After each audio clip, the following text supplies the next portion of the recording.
لیت جدیدن، کاش کہ میں نے پرانا لباس نہ دیا ہوتا، نیا دیا ہوتا. لیت جدیدن یعنی اس وقت وہ بندہ حسرت کر رہا، اتنا زیادہ ثواب تھا پرانے میں. لیت جدیدن، کاش کہ میں نے نیا دیا ہوتا. جہاں پہ آپ مومنین اپنے بچوں کے کپڑے لا رہے ہیں، اپنے گھر والوں کے کپڑے لا رہے ہیں، سب کے لا رہے ہیں، ایک ہی صحیح ایک مومن غریب مومن کے لیے لے آئے، ایک ان کے لیے بھی سوٹ لے آئے، ان کو بھی عید پہ پہنائے، ان کے بچوں کو بھی پہنائے. بڑے بڑے لوگ عبادت جن کو معرفت ہے وہ لوگ کر رہے ہیں، جن کو معرفت نہیں وہ غفلت میں پڑے ہوئے ہیں. اور ایک ثواب یہ ہے، ایک اور ثواب ہے کہ جس کو دیکھے گا اور مومن حسرت کرے گا، کاش کہ ایسا ہوتا. اس کو مرنے کے بعد ایک ثواب دکھایا جاتا ہے. وہ ثواب کیا ہے کہ وہ مسجد میں جب پیدل چل کے آتا ہے، اس کی نیکیوں کو دیکھتا ہے اور وہ حسرت کرتا ہے، کاش کہ میرا گھر اور مسجد سے دور ہوتا، اتنا ایک ایک قدم پہ آج رہے. یہ حسرت کرے گا مسجد سے، کاش میرا گھر دور ہوتا، میں چل کے جاتا، یعنی آج اتنا زیادہ تھا. مومنین عید قریب ہے، اجر عظیم ہے، محروم نہ رہ جائیں اس سے. فقراء کا خیال کرنا، میں خاص کر ان سے کہنا چاہتا ہوں جو علی کو روتے ہیں، جو کہتے ہیں کہ علی یتیموں کا خیال کرتا تھا، علی یتیم پرور تھا، بڑا علی علی کرتے ہیں، بڑا علی سے محبت کا دم بھرتے ہیں. شیعہ بھی سنی بھی سب محبت کا دم بھرتے ہیں. سب سے میں کہنا چاہتا ہوں یہ وہ وقت ہے مومنین کہ جو آزمائش کا وقت ہے آپ کے لیے. ایک شخص پورا رمضان اس نے روزے رکھے، پورا ماہ رمضان اس نے روزے رکھے ہیں. امیر شخص ہے، پورا ماہ رمضان اس نے روزے رکھے ہیں، پورا دن قرآن پڑھتا رہا ہے، نماز اول وقت میں پڑھتا رہا ہے، نماز شب ادا کرتا رہا ہے. اور جب افطاری ہوتی تھی اس کے ہاں کھانوں کا بہت انبار ہوتا تھا. عید کا دن آئے گا اس کے پاس کئی ڈشیں کھانوں کی لگی ہوئی ہوں گی، لیکن اس بندے کے نہ روزے قبول ہیں نہ نمازیں قبول ہیں، اس کا کچھ بھی قبول نہیں اگر تیرا ہمسایہ بھوک سے بلک رہا ہے، تیرا ہمسایہ بھوک سے مر رہا ہے، تیرے گھر کھانوں کی ڈشیں لگی ہیں، تیرا ہمسایہ بھوک سے مر رہا ہے تو روزے رکھے جا رہا ہے، تیرے ہمسایہ کے گھر میں فاقے ہیں تو نمازیں پڑھے جا رہا ہے. قیامت کے دن پچھتاوے کے علاوہ نمازیوں کچھ نہیں ملنا اگر تیرا ہمسایہ بھوکا رہ گیا. تیرے ہمسایوں کے بچوں نے لباس نہ پہنا، اگر وہ ہمسایوں کا بچہ ننگا تن ہے، بدن پہ لباس نہیں ہے، تیرے یہ روزے کسی کام کے نہیں، نمازیں کسی کام کی نہیں، تیری تہجد کسی کام کی نہیں ہے اگر تو ہمسایوں کا خیال نہیں کر رہا. تیرے ہمسائے کے گھر میں فاقے ہیں، تیرے گھر میں کھانے بہت بچے پڑے ہیں. ان سحریوں افطاریوں میں کتنا اہتمام کیا جاتا ہے لیکن ہمسائے بھوک سے مر رہے ہیں. خیال کر کوئی تیرے گھر کے نزدیک والے گھر میں کوئی وہ بندہ نہ ہو کہ جس کے پاس افطاری کے لیے کچھ نہیں ہوتا، سحری کے لیے کچھ نہیں ہوتا. تیرے روزے، نماز شب، تیری عبادات کی قبولیت کی شرط میں سے یہ ہے کہ تیرا ہمسایہ بھی جو ہے نا ان کے حقوق ادا کیے ہوئے ہوں. نہیں ہوں گے ورنہ قبول. ہمارے روزے، ہماری نمازیں کچھ بھی. پیٹ بھر بھر کے کھاتا رہا روزے دار، پیٹ بھر بھر کے کھاتا رہا افطاری کے واسطے. عید کا دن آیا، پیٹ بھر بھر کے کھانے کھائے، کئی ڈشیں لگائیں، کئی مشروبات لگائے، نئے لباس پہنے، بچوں کو پہنائے، بچوں کو خوشیوں کے لیے لے کر دے دی، موٹر سائیکلیں دیں، کاریں دے دیں، گاڑیاں دے دیں، بیٹے سیر کے لیے جا رہے ہیں، انبار خرچے دے رہے ہیں، بچے ضائع کر کے آ رہے ہیں. تیرے بچوں نے ضائع کر دیا، تو نے کہا کوئی بات نہیں، لیکن تیرے بچوں نے عیاشیوں پہ خرچ کیا، تو نے کہا کوئی بات نہیں. میں کہا کرتا ہوں اے ابن آدم، کتنا شکوہ ہے مجھ کو تو اس سے. اور تو کر ذرا، آپ کو ایسے بندے ملیں گے، ایسے امیر ملیں گے، عید کے دن ان کے کتوں کے سامنے گوشت بچا پڑا ہے، لیکن ہمسائے بھوک سے مر رہے ہیں۔ عید کا دن ہے، کیسا افسوس ہے، تیرے کتیاں کو گوشت نہ مکیا، غریب منگن آیا تھا جھڑکا نہ ہٹا چھوڑیا۔ اے انسان، کتنی شرم دی گل ہے، کیسا ہے تو انسان، تیرے کتیاں کو دودھ نہ مکیا لیکن یتیماں دے بال دودھ واسطے ترستے رہ گئے۔ تو کدی غور نہ کیتا؟ اے انسان ذرا غور تو کر، تیرے بیٹوں نے میں عیاشیوں میں کتنا کچھ اڑا دیا، غریب ترستے رہ گئے۔ تیرے بچوں نے کتنا کچھ ضائع کر دیا، تو نے خیال تک نہ کیا غریبوں کے بچوں کے سر پہ کوئی چیز نہیں ہے لینے کو، ان کی بیٹیاں بیٹھی ہیں انتظار میں ہے، کوئی ہمارے سر پہ بھی ہاتھ رکھے، کوئی ہمیں بھی چادر لے کے دے، کوئی ہمیں بھی لباس مہیا کرے، کوئی ہمیں بھی کھانا دے۔ اگر تجھے مخلوق خدا کی فکر نہیں نا، تیرا روزہ ریاکاری ہے، عبادت تیری تب مکمل ہے جب تیرے ہر فکر میں احساس غریب شامل ہے۔ اگر غریب کا احساس شامل نہیں فائدہ۔ یہ یاد رکھ لیں، یہ وقت ہے تیرا، اب تیرے اوپر واجب ہے، جو اللہ نے تیرے مال میں دوسروں کا مال رکھا ہے نکال اس کو باہر۔ حرام ہے تیرا مال استعمال کرنا تیرے لیے جب تک دوسروں کا مال تیرے مال میں آئے۔ زکوٰۃ کیوں نہیں دیتا مسلمان؟ رسول کا کلمہ پڑھنے والوں کیوں نہیں دیتے دوسروں کے حقوق؟ کیوں نہیں نکالتے تم خمس؟ اگر تو نے زکوٰۃ نہ دی، تیری عبادت قابل قبول نہیں، تیرے منہ پہ ماری جائیں گی۔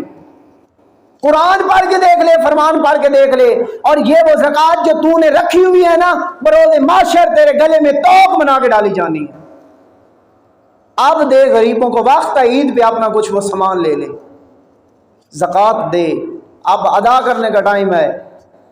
غریبوں کے بھی بچے ہیں، ان کا مال ہے، اور یہ تیرا کوئی احسان نہیں ہے، احسان نہ سمجھنا میں نے وہ اتنے من زکوٰۃ نکال دی ہے، یہ تیرا کوئی احسان نہیں، تو ان کا کوئی محسن نہیں ہے، یہ تیرے اوپر واجب ہے، تیرے اوپر آزمائش ہے، تیرے مال میں ان کا مال ہے۔ تو خائن ہے اگر نہیں دیتا، خیانت کار شخص ہے اگر ان کا حق نہیں ادا کر رہا۔ ساری گندم اٹھائی گھر میں رکھ دی، ساری گندم اٹھائی بیچ ڈالی، نہیں تو پھر مسلم نہیں ہے صحیح معنوں میں۔ اللہ قرآن میں کہتا ہے بروز قیامت میں تیرے گلے میں توق بنا کے ڈال دوں گا یہ غریبوں کا حق۔ آج وقت ہے غریبوں کا حق ادا کر لیں، آج مومنین خیال کر لیں دوسروں کا۔ بڑے بڑے بادشاہ آئیں گے جو ذلیل و رسوا ہو جائیں گے، پتہ نہیں کیسا شخص ہے۔ عید آ گئی، جوانوں سے میری یہ بات ہے، اب یہ جوانوں سے میں مخاطب ہو کے بات کر رہا ہوں۔ جوانوں، پورا ماہ سیام تم نے روزے رکھے، ماہ سیام میں عبادت کی، شیطان رسیوں میں جکڑا ہوا تھا، زنجیروں میں جکڑا ہوا تھا، لیکن آج میں رمضان کا روزہ رکھنے کے بعد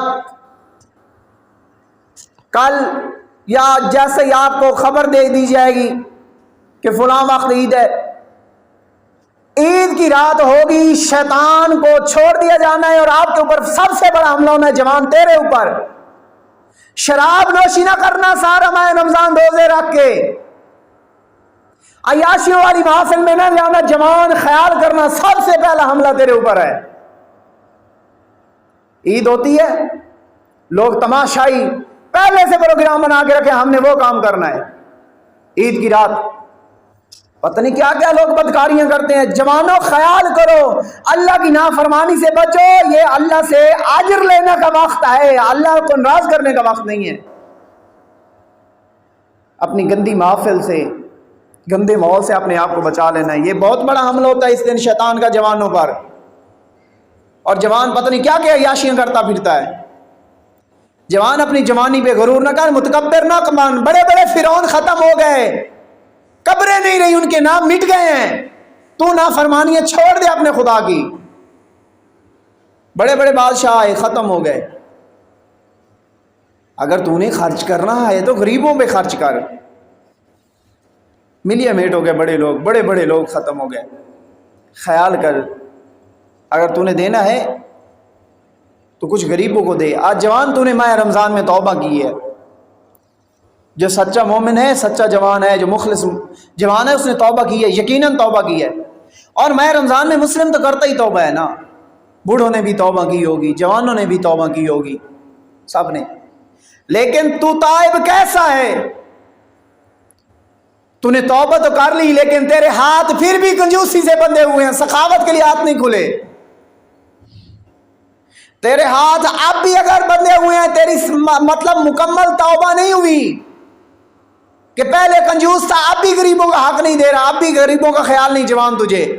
میں رمضان میں روتا رہا، توبہ کرتا رہا، اللہ کی بارگاہ میں گڑ گڑاتا رہا، معافیاں مانگتا رہا کہ مالک اللہ میں مجرم تھا، لیکن تیرے ہاتھ اب بھی ویسے کنجوسی کے ساتھ بندھے ہوئے ہیں، تو پھر صحیح معنوں میں تیری توبہ نہیں ہوئی۔ اگر پہلے بخیل تھا اب سخی ہو جا۔ اور امیر کائنات علی ابن ابی طالب علیہ السلام فرماتے ہیں ہر دن آنے والا، ہر دن آنے والا آگے کہتا ہے یاد رکھنا میں تیرے لیے گواہ بن کے آیا ہوں۔ دن آگے کہتا ہے ہر دن، نیکی کر بدی سے بچ، یاد رکھنا قیامت کے دن میں گواہی دینے آؤں گا۔ یہ دن امیر کائنات کہہ رہے ہیں کہ وہ دن ہر دن آنے والا آگے یہی کہتا ہے بدی سے بچ، نیکی کر، میں گواہی دوں گا قیامت کے دن۔ انسان ذرا غور تو کر، تو جو کرتا ہے، تو جو نافرمانی کرتا ہے، تو جو دوسروں کے حقوق پامال کرتا ہے، تو کچھ نہ تھا، کبھی غور تو کر، تیرے پروردگار نے تجھے کچھ بنایا۔ والتین والزیتون وطور سینین وہذا البلد الامین لقد خلقنا الانسان فی احسن تقویم۔ کتنا کریم ہے جس نے تجھے نجس قطرے سے اشرف المخلوقات بنایا۔ کہتا میں نے تجھے بہت خوبصورت خلق کیا۔ آج تو مال کے اوپر بیٹھ گیا، تو نے اپنے مال کے اوپر سانپوں کو بٹھا ڈالا، اپنے مال کے اوپر بڑی تجھے محبت ہے اپنے مال سے نا۔ ذرا غور کر، جب تو پیدا ہوا تو کمزور تھا، کچھ نہ تھا، مالک نے تجھے عطا کیا ہے۔ جب تو طاقتور نہ تھا، تیرے مالک نے تجھے طاقت عطا کی۔ جب تو غریب تھا، تیرے پاس کچھ بھی نہ تھا، مالک نے تجھے عطا کیا۔ آخر آج تجھے کیا ہو گیا؟ تو کیوں سرکش ہو گیا؟ ذرا غور کر، مرنا ہے، آخر جانا ہے قبر میں۔ یہ مال جو آپ کے مال میں ہے اس کو دے دو، یہ ایک لعنت ہے ہمارے اوپر اگر ہم اس کو لے کے بیٹھے ہیں۔ وہ مال جو ہمارے اندر تکبر پیدا کرے، وہ مال جس میں دوسروں کا حق ہو، وہ مال جو ہمارے اندر کبر پیدا کر دیتا ہے، یہ وہ مال ہے جس کے اوپر لعنت کی گئی ہے۔ بڑا مال کمایا، غریب لوگ آتے ہیں آج اس مال کی وجہ سے اس کے اوپر فخر کر رہا ہوتا ہے، میرے پاس اتنی دولت ہے، تیرے پاس کیا ہے بھائی؟ اور بھائی تیرے پاس بھی کچھ نہیں رہے گا، یہ تیرا میرا کسی کا نہیں ہے، سب اللہ کا ہے۔ کل کوئی اور تھا اس کا مالک، وہ چلا گیا، آج تو ہے، تو بھی چلا جائے گا، کل کوئی اور بن جائے گا۔ فخر نہ کر اس مال پہ، تجھے تیرے رب نے دیا ہے، تیری آزمائش کی ہے خدا نے۔ آج میں تو جناب نمازیں پڑھتا تھا، روزے رکھتا تھا، جی میں یہ عبادت کرتا تھا، میں مر جاؤں گا، رسول خدا میری قبر میں بھی آگے سفارش کریں گے، قیامت کے دن بھی سفارش کریں گے۔ اور جب تو غریبوں کا مال کھاتا رہا، امیر کائنات پہ، رسول خدا پہ یہ امید کیوں رکھتا ہے؟ علی کو کہتا ہے یتیم پرور، رسول کو کہتا ہے یتیم پرور، اور پھر تو یتیموں کا مال کھا جائے اور رسول پہ امید رکھ کے بیٹھے میری شفاعت کریں گے، علی پہ امید رکھ کے بیٹھے کہ آپ کی شفاعت کریں گے، جبکہ تو علی کی بات کو مانتا تک نہیں ہے۔ علی کہتا دوسروں کے حقوق ادا کر، لیکن میں کہتا ہوں نہیں، کیسی محبت ہے ہماری، نیکی کر لیں، متکبر نہ بن، وقت ہے ابھی اپنے آپ کو سنبھال، تھوڑا سا وقت ہے، مہلت دی گئی ہے آپ کو، آزمائش ہے، یا اللہ نے آپ کے مال میں مال رکھ کے آپ کی آزمائش کی ہے کہ بندہ کرتا کیا ہے۔ المال والبنون فتنہ، مال اور اولاد فتنہ ہے، اولاد کی محبت میں آگے دوسروں کے حقوق نہ کھا جا، اور مال کی محبت میں آگے دوسروں کا حق نہ کھا جا، یہ فتنہ ہے، فساد ہے۔ یہ تجھے تیری آخرت برباد کر کے رکھ دیں گے۔ اپنی آخرت کو بچانا ہے، بنانا ہے، تو اپنی اولاد کی محبت کے ساتھ دوسروں کی اولاد کا خیال کر، اپنے مال کے ساتھ دوسروں کے مال کا خیال کر۔ میری اپیل ہے، عید کے دن آپ کا ہمسایہ کوئی ننگے لباس ہو، کوئی ایسا نہ ہو جس کا لباس نہ ہو، کوئی ایسا نہ ہو جو بھوکا ہو۔ جہاں پہ آپ اپنے جانوروں تک کا خیال کرتے ہو، غریبوں کے بچوں کا خیال کیا کرو۔ رسول کو بڑا پسند تھا یہ رویہ، علی کو بڑا پسند تھا۔ رسول کا نام لینے والا، علی کا نام لینے والا، وہ اپنے حقوق ادا کرے، زکوٰۃ نہ کھائے۔ بہت بڑی لعنت ہے جب قرآن اس کے لیے سخت آپ کے لیے عذاب بتا رہا ہے، رسول اللہ کے فرمان سخت عذاب بتا رہے ہیں، اور نتیجہ یہ دیا گیا ہے کہ وہ اپنے جہنم میں جائیں گے جو زکوٰۃ روکے ہوئے ہیں۔ زکوٰۃ نہ روک، زکوٰۃ کے مسائل سیکھ۔ زکوٰۃ کتنی بنتی ہے، زکوٰۃ ادا کر، ایک رائے کے دانے کے برابر بھی دوسروں کا حق نہ رکھ، دے لے۔ یہ تیرے بیٹوں نے نہیں آنا تیری قبر پہ، جیسے تو نہیں جاتا اپنے باپ کی قبر پہ، جیسا کہ تو نے اپنے باپ دادا کی قبروں کو بھلا دیا، تجھے بھلا دیا جانا ہے۔ اپنے لیے خود کر، امید نہ رکھ دوسروں پہ۔ تو نے کتنا کیا ہے اپنے باپ دادا کے لیے؟ کچھ نہیں کیا، انہوں نے کچھ نہیں کرنا۔ بس میری اپیل ہے مومنین سے، جہاں تک میری آواز جا رہی ہے، جہاں تک میری بات سن رہے ہیں، خدا را اپنے حال پہ رحم کریں، زکوٰۃ ادا کریں، خمس ادا کریں۔ فطرانہ